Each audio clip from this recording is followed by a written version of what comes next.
webinar. This is the first in its series on AI. Today we're going to talk about the Finnish society, how the government is using AI to engage Finnish citizens and make it more advanced society. Next week we're going to talk about business in Finland, AI-generated, AI-enabled business. A third session that we have then in October is on media literacy and how AI can affect the way we use and consume media. I'm going to go through some house rules before we get starting. So everyone is muted, but you will be able to ask questions through the Q&A link in your GoToWebinar panel.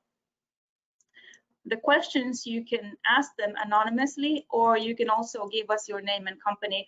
At the end of the presentations during the panel and Q&A, I'll be reading out questions, but I will not read your name and company. That's going to remain with us. In case you want us to contact you, you can also just ask it anonymously. The session is being recorded, and the recording will be made available to you. So today we have two speakers. One of them is pre-recorded. So we have Miss Satu Vasamo-Koskinen. She's a senior specialist at the Ministry of Economic Affairs and Employment. I interviewed her in July, and we're going to play a recording from that interview. And then after Satu, we have Petra, who's a development director, also from the Ministry of Economic Affairs and Employment. And we'll be having a panel discussion between the two of us on Satu's video. So let me start sharing the video. And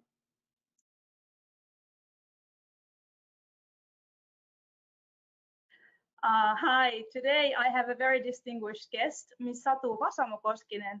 She's a senior specialist at the Ministry of Economic Affairs and Employment in Finland, and she works with innovation and enterprise financing and business intelligence. Today she's calling from the beautiful summer evening in Helsinki, Finland. Welcome to the webinar, Satu. Thank you, Petra. Hello, nice to be here. Okay. We're going to talk about what the Finnish government is doing with artificial intelligence, and specifically Finland's national AI program. The program report will be made to the webinar viewers later on, so you will have access to it. But basically, the Finnish national AI program was started in 2017. So Satu, what was the reasoning for the government to take this action? Thank you, Petra. Well, we saw early on that artificial intelligence is going to affect everyone, every person, every industry. And we felt that Finland has a lot to offer in defining how AI is used in societies. So in 2017, our then Prime Minister Juha Sipilä founded this national AI program. And the overall purpose of this program was first to generate a snapshot of the current status and prospects for AI and robotics. Then, followed by this snapshot understanding, to propose a goal which Finland should strive to in the application of AI throughout the country. The program had a steering group whose task was to enter a proposal on measures in order to achieve the objectives. And the outcome of the steering group was a plan to implement these measures, but also a more long-term aspect of this work, meaning broad-scoped societal change related to digitalization. Thank you, Satu. I like how in this government program you focus on applying AI to society rather than creating AI. Exactly. Sorry, so I read the final report on the program which came out last year, and the introduction in this report defines AI as devices, software and systems that are able to learn and make decisions in almost the same manner as humans. Artificial intelligence allows machines, devices, software systems and services to function in a sensible way according to the task and situation at hand. So as AI crosses over horizontally so many areas of the society, you carried out a capability assessment as part of the government's analysis. In this assessment, it was emphasized that artificial intelligence is connected with many different branches of science. Can you tell me more about the capability assessment? Sure, exactly. We didn't want this to be a purely technical or purely a government exercise. So we looked at a comprehensive list of branches of science: philosophy, cognitive science, linguistics, neuroscience, mathematics, physics, engineering sciences, and computer science. And because artificial intelligence affects individuals and all areas of society, we felt the need to look at it from the perspective of moral issues, ethics, values, and policies. And building on this work, the use and application of AI technologies runs in a broad range of different sectors, such as healthcare, trade, manufacturing, etc. Very interesting. Thank you for clarifying the scientific and industrial breakdown. To summarize, I suppose we can say that AI is a bridge between the science and business, relying on existing moral ethics, values, and policies. Based on the background and some international contributors from several countries as well, the group identified 11 key actions. Can you walk us through these actions, please? Sure. In short, the 11 key actions were in the final program report that we published 2019, but a lot had already been done before that. So these actions are now in different phases of execution. We probably don't have time to go through all of these elements today, but I'll give you some highlights that I think might be of interest to the audience. So action number 1. Enhance business competitiveness through the use of AI. Here, we brought together 15 ecosystems from various industries for discussion rounds. What we learned in these industry discussions was that in Finnish organizations, the challenge is not so much in technologies. Instead, the organizations struggle with understanding the business potential of artificial intelligence. And as a consequence, among other actions, we established an artificial intelligence growth group and special program for top executives of companies in connection with AI Forum, which is the European Ministerial Conference on Artificial Intelligence. Then action number 2, effectively utilize data in all sectors. AI is very much about the use of data. Simultaneously with the drafting of the AI program, the government reported to the parliament on the needs of adjusting national data policies to fit the era of AI. We want data to be used in a secure and responsible way also in the AI era. And I'll highlight a couple more. Action number 9, prepare for artificial intelligence to change the nature of work. This is one of the main tasks for any nation right now, we believe so. So in June 2018, we published a report, Work in the Age of Artificial Intelligence. And the key takeaways from this report include: 1, there are relatively few jobs in Finland containing routine tasks. Hence, the number of jobs replaced by AI will probably be relatively small. 2, AI is expected to worsen the skills mismatch, so the level of education must certainly be raised. 3, certain tasks are best performed by a combination of a man and a machine. AI may empower, for example, nurses to take over some of the tasks currently performed by physicians. And 4, use of AI may significantly enhance the efficiency of employment services, so there will be better matches between jobs and job seekers. And action number 10, steer AI development into a trust-based, human-centered direction. Finland is well known for its high level of citizen trust. No other EU country ranks higher in the level of citizen trust than we do. So building on this element of trust, several ideas here led to these ongoing recommendations. And I will shortly go through of those recommendations as well. Number 1, make Finland an international testbed for AI ethics implementation. Number 2, establish a national ethics council for technology. Number 3, involve citizens and develop their competencies to assess AI. 4, encourage ecosystems to self-regulation and sharing of good practices. 5, increase cross-cutting long-term research on the societal impacts of AI.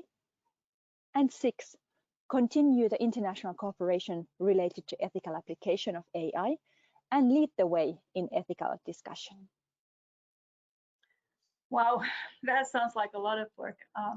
I like the idea how this is not just about technology, but the work is built on ethics and long-term planning of what Finland will look like, but also what Finland's role will be in the international community going forward. We'll have another webinar on the business aspect of many of these 11 key actions later this year. The conclusion of this 2-year program is a vision for Finland in the age of artificial intelligence in 2025. What is this vision, Satu? Yes, the vision is comprised of several key arguments. First, Finland is a competitive country that is able to attract talent. By competitive, we mean that the entire country is on board. AI is running across all industries, products and services, public and private. It's not a separate island reserved for digital businesses only. So we are also creating new processes and business models on top of AI. And this cannot be done by people born in Finland alone, but we really want to attract talent globally. Then, the most relevantly educated nation. In here, I would like to point out that in our opinion, one of the challenges facing us all today is how to develop our digital literacy. We believe that as AI is going to impact every industry and individual, everyone should have an opportunity to understand what it really is and how we can use it.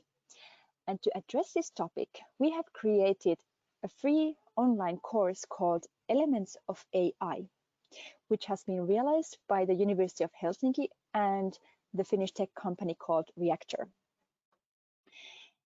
This course is designed to encourage people to learn the basics of artificial intelligence, whatever their age or education. No specific skills such as programming or advanced mathematics skills are needed. And with this course, we want to equip everyone with the digital skills for the future. We believe that we should all be encouraged to understand how AI works and what we can achieve with the new emerging technologies while also recognizing their limitations. This Elements of AI course has already reached over 270,000 students from over 170 countries. And this course can be very easily found at elementsofai.com. In addition to this, I'm very happy to share with you that Finland has been ranked as the leading digital nation in the European Union. We were again #1 in 2020 in the recently published Digital Economy and Society Index of the European Union. We are a country where more work and jobs are created than what the change has eliminated. By relevant, we mean it is considered important that already at basic educational level, individuals are adequately familiarized with technologies. And third, well-informed and independent citizens. We value that technological advances have not led to the exclusion of groups with less developed technological skills. We see that artificial intelligence helps services to reach those who need them most, and AI is making technologies easier to use.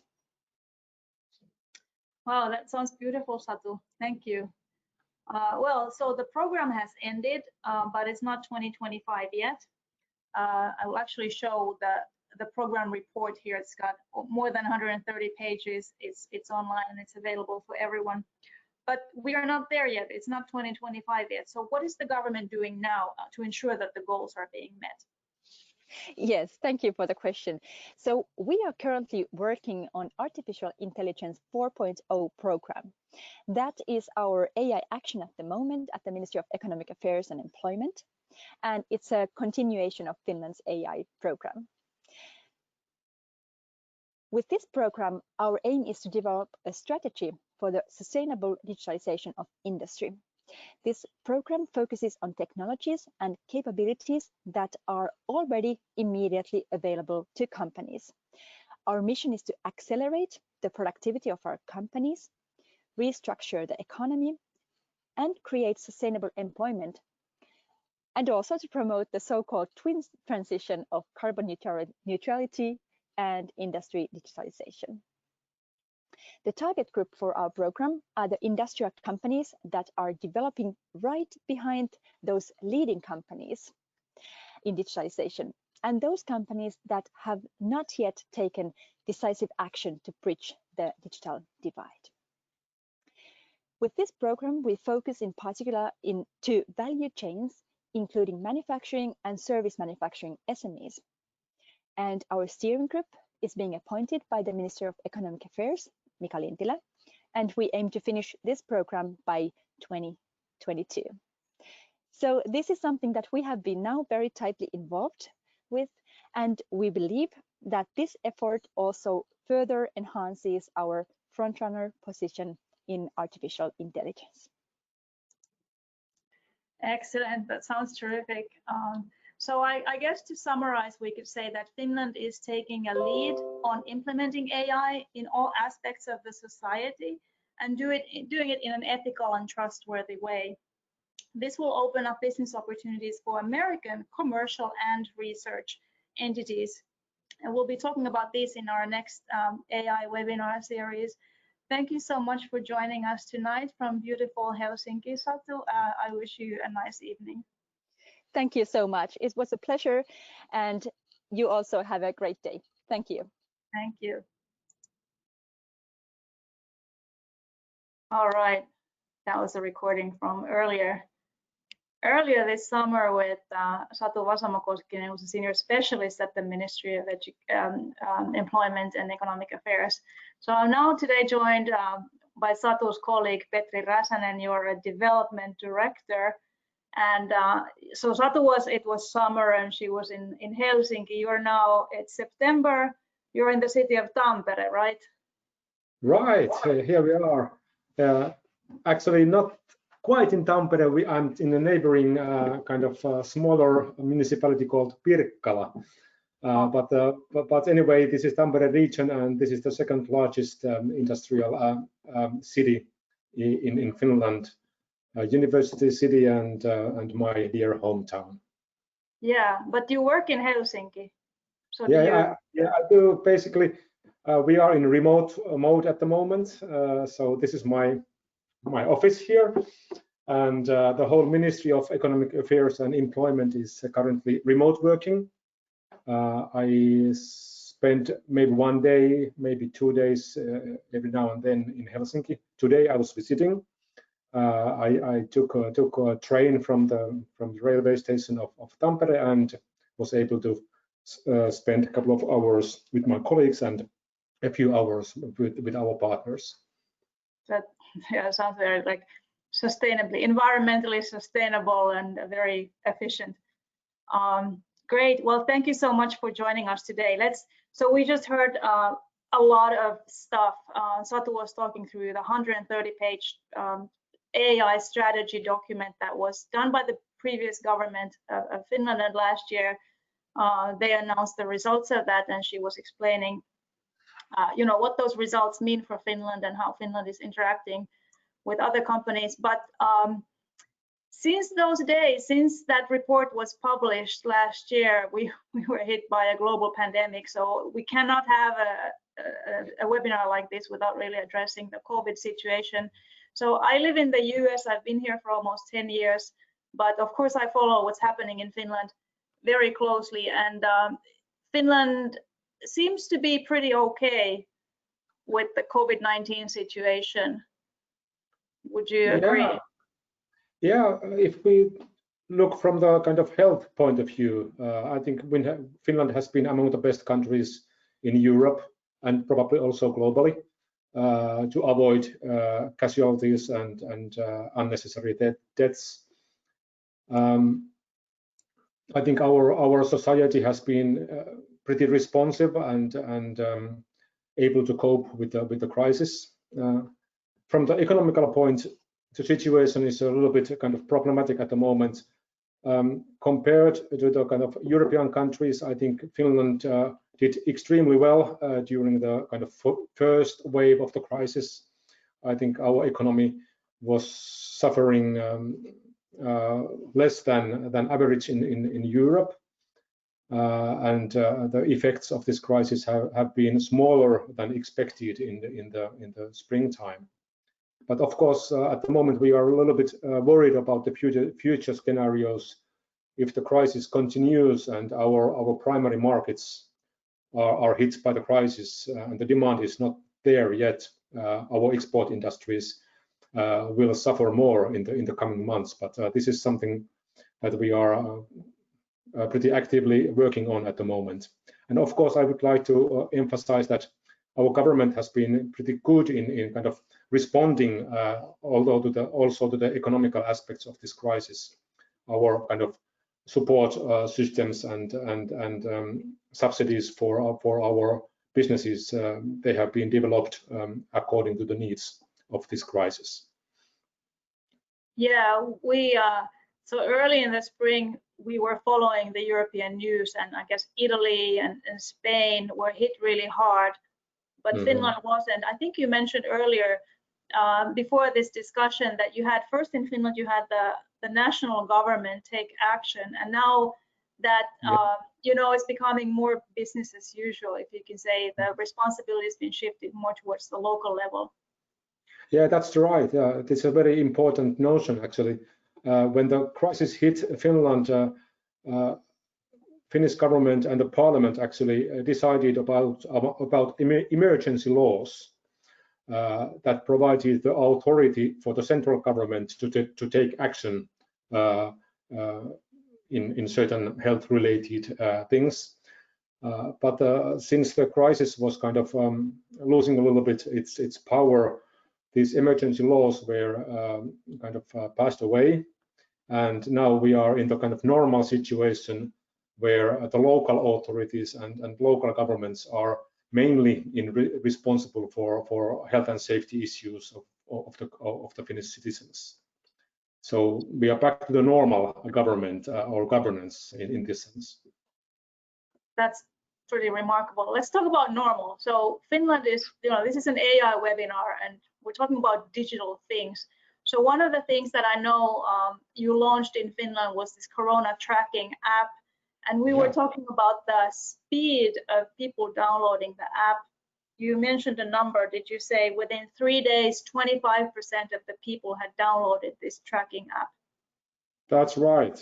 This is actually, it was a very kind of remarkable success and kind of surprise for everybody, because there was a pretty hot debate during the development whether this will be accepted or not. And then when the app was published like a few weeks ago, in 3 days, the download rate was 25% of the population. So it was really kind of amazing.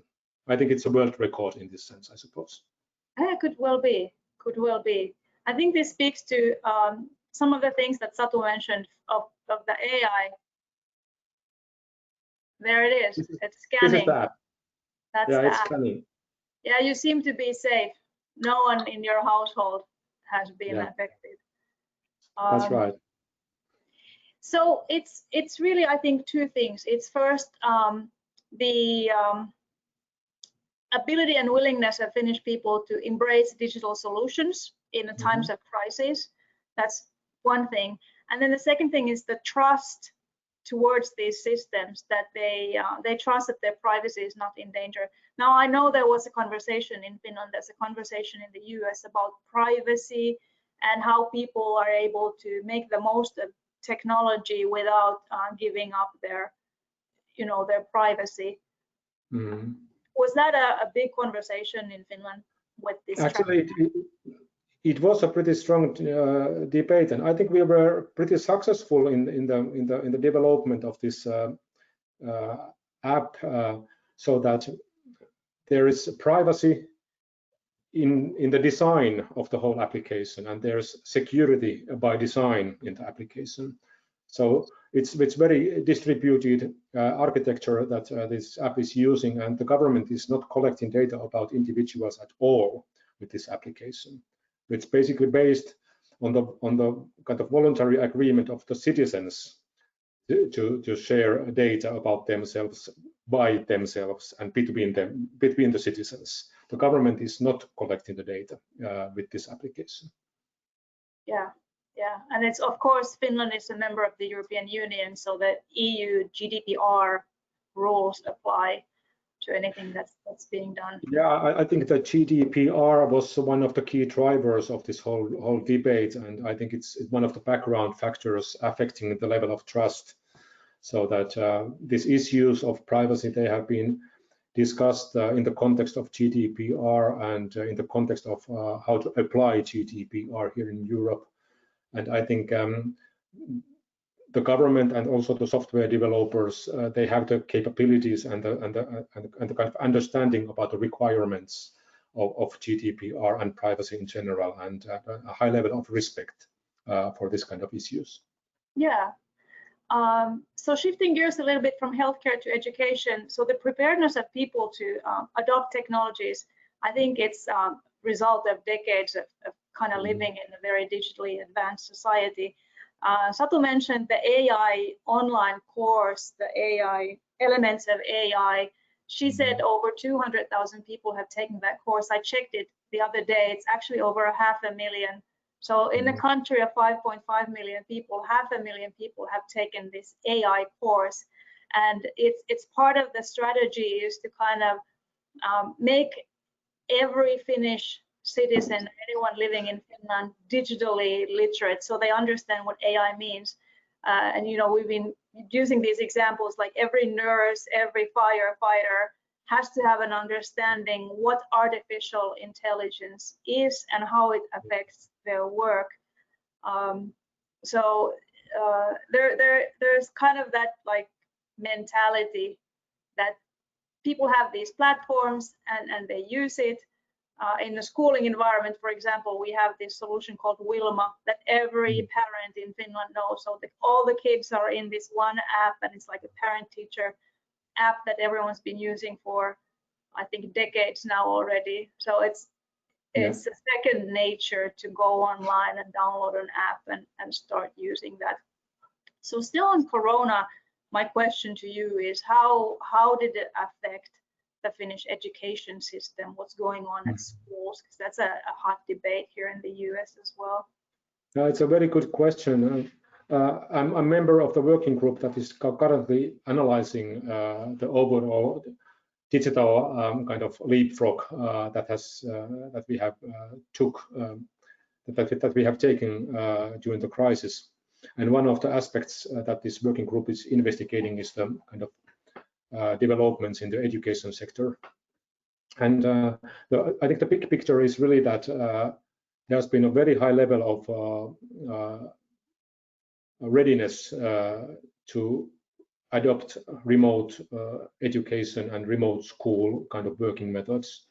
When the crisis hit and the schools were closed for a while here in Finland, of course, it took some time to adopt this new and adjust the methods to this new situation where no kind of classroom learning was available anymore. This kind of total shift to remote learning, it took long hours for the teachers and some hours at homes as well when the parents were supporting their kids in using these kind of full systems. But it was kind of amazing leap, really, how the schools were able to adapt to the new situation and create content and procedures and practical solutions for how to make sure that everybody actually learns, how to make sure that nobody is left behind, and really make sure that there is kind of no kind of learning gaps created because of the crisis. I think our high level of education among the teachers was one of the key things that they were able to kind of adjust their teaching methods and the practices in the school to the online environment. And as a kind of communities, the schools and teachers communities were very hardworking during those weeks of the crisis. And I think it was really a good success story for the whole nation. Yeah, I think this is a good reminder to everyone that you cannot invent something in the time of crisis. You have to have some of those elements in place even before. So exactly. Now for other countries, it's the time to really build those digital assets in education. I know there was a Finnish company and a group of people that advised the city of New York on digital tools for elementary schools. So a lot is happening there. From elementary schools, let's go to universities. One of the things that Satu said in like the mission or the vision for this Finland AI strategy is for Finland to be an attractive country, so people from elsewhere will come there. And so there are all these programs for educating Finnish people. And then there's something called Talent Boost as well. I know Talent Boost is probably something you're working on as well. Yeah, my colleagues actually at the ministry are running this program, and it's a program where we want to kind of collaborate with the global talent more actively and make them better aware about the possibilities what this kind of environment provides to this kind of world-leading talent here in Finland. Yeah, so for example, for Americans, especially people living in California, there's really bad fires. I live on the Gulf Coast. We've got hurricanes and storms, so maybe some families want to look at Finland and potentially, consider. Well, we are expecting the kind of first winter or autumn storm to hit us next night, but this is nothing compared to the hurricanes in the US, I suppose. I think you got nothing on me, Petra. I'm in Louisiana, so that's a different. Whoa. But yeah, of course, there's challenge everywhere. I mean, climate change is affecting the entire globe, so we cannot really avoid it anywhere. Not really. Yeah, but the Talent Boost, so separate from the Talent Boost, using AI in the way the university programs are designed. So for example, you want to look at the industries, what type of employees, what type of talent they're going to need in 3, 4, 5 years from now. So I've also, I think it was in Satu's presentation somewhere, I picked up that Finland is using AI in sort of designing the curriculums and the verticals. And I'll use quantum as an example. I've done work with quantum. So there's a great gap of computer scientists who are working on quantum or quantum aware at the moment. So we're going to need those people in the US. We're going to need those people in Finland. Using AI as a kind of a way. Sure, and we can try to kind of be more clever in our foresight activities with the supportive AI. And what is also very important there is that we can also kind of bring the AI to. Oh, we have some homemade visitors coming in. Good. Currently, our employment offices are developing a system where this kind of the profiles and capabilities of individuals and the needs of the companies and the labor markets could be matched with the support of AI. not just matchmaking the profiles and the kind of explicit needs of the companies, but also the kind of the not kind of fully visible features of the individual, and also reflecting the aspirations and background information of this individual, and also the needs of the future prospects of certain industries and companies. So this kind of clever matchmaking based on AI in employment offices will be there in the near future, I suppose. And it's really fascinating, because if you think about where we have unemployed people in which industries, you know, there's legacy energy like oil and coal in this country, there's paper and pulp employees being laid off in Finland. So if we can kind of cross-train, you know, with AI, those individuals into new areas that they have interest in, and being able to train them using these machine learning tools, that could really result in, you know, happier individuals and happier families, but also better economies for the countries. Exactly. And also the third element here is the kind of the provision of the kind of education services, courses, and other forms of education. If we can matchmake the needs of individuals, companies, and then the offering of the education system, this will be really beneficial for all the parties involved. Yeah, that's really nice. Okay, we're actually exceeding our time a little bit, but I wanted to still, I'm going to give you some time to talk about your AI 4.0 program. But before that, the element of ethics and morals in that Finland's AI strategy was really strong. And we talked about that it's a little vague, but if we kind of think about what we just discussed, being able to create happier families at the same time while creating more sustainable economies, that's kind of ethical. I think it's really using AI for good is something that we are looking at, and I think this is one of the aspects of ethical use of AI, of course. And I think overall it has been very important that this focus on ethical use and human-centric use of AI, it has been kind of fueling the debate and public discussion about the impact and possible threats of new technologies.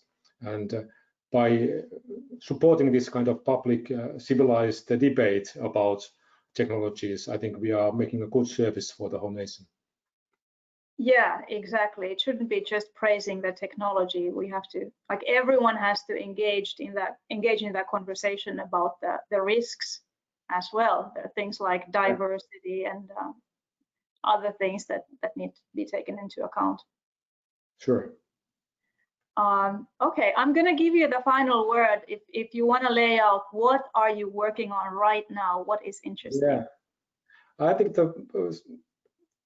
the coolest point to, or the opportunity to find out what Finland is doing at the moment in various frontiers of AI is to join the online conference AI Finland 2020. It will be organized on the last day of September. It's an online event, and I think Petra, you can provide the link to the event for the participants of this webinar. AIfinland2020.com.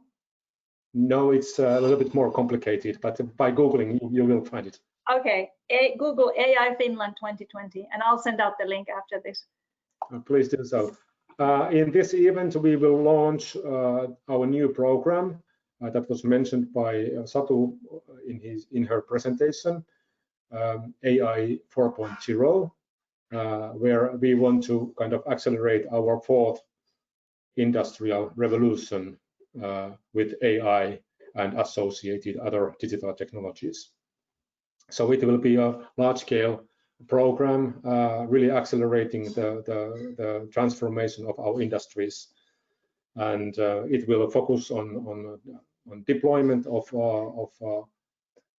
current and emerging technologies, especially strengthening the capabilities in SMEs, but also looking at future perspectives such as quantum computing in the area of AI and fourth industrial revolution. In this context, we are also dealing with online data platforms, especially looking at the industrial data. We will collaborate with the European initiatives creating data spaces for industries. This pretty well-known Gaia X initiative is in our map at the moment, and Finland is closely collaborating with France and Germany to create data spaces for industry that will provide opportunities for future value creation.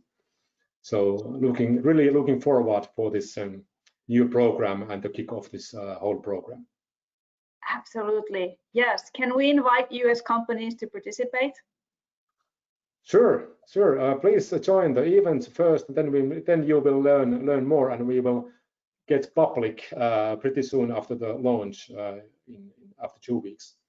Oh, all right, that is excellent. Okay, we're out of time. We're over time a little bit already. This was really interesting. Thank you so much, Petri. I hope you get to use that bike as well at some point if it's not too windy. Yeah. When the storm gets hot, I will get biking inside. Okay, that sounds good. Excellent. Yeah. Hey, thank you so much for joining. Thank you all attendees.